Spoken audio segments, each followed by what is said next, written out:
you remember like your first job and when you started to work in tech as you came out of college or university? Do you remember the experience? Was it all mostly guys? Did you experience any challenges as you were starting your career as a woman? No, actually, I think my first job I had, my managers were women. That company had quite a few women in the both in the development side as well as the management side. So it's interestingly, I ended up starting work in a place where I had good role models in that sense. So after that, the other place I worked at would be Bell Labs in and Lucent and all of those.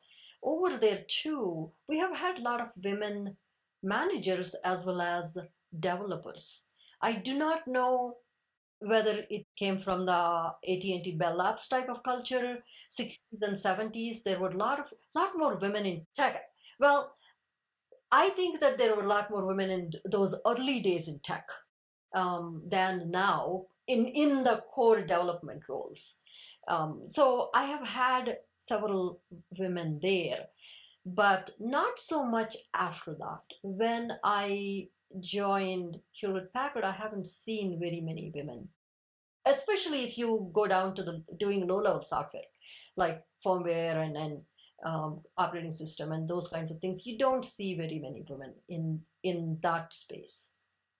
And also, I do think that when there is a little bit of a push to transition to management roles, I think both men and women are pushed to go there because the career ladder, right? You'll have a technical.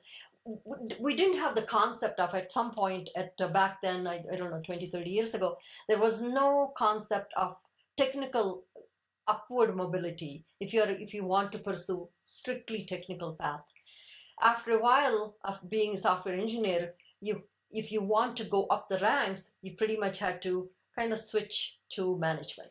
So if you didn't want to, you stayed with the technical. So I think that people had to choose whether they want to pursue management careers, even if they did not like it, right? So there is a little more push on women to do that because again, women are looked at as having a soft skills, I think. I don't know if I'm generalizing, but there I perceived some kind of push to say, hey, do you want to become a manager?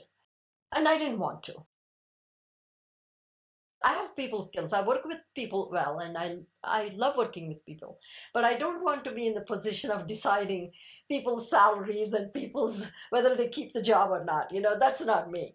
So I knew what I wouldn't be able to handle. So I resisted the pressure to that, and thankfully, soon enough, I think the place I was working at, they introduced a technical career path that where you can advance. But I did have role models, both men and women. And in general, I have found that people are supportive. Um, and you find mentors wherever you go. You learn from them and you teach them if you have that kind of relationship. I think you have to look for support. You have to build those networks. You have to build alliances and support system. So that's very crucial for your personal or professional life, both.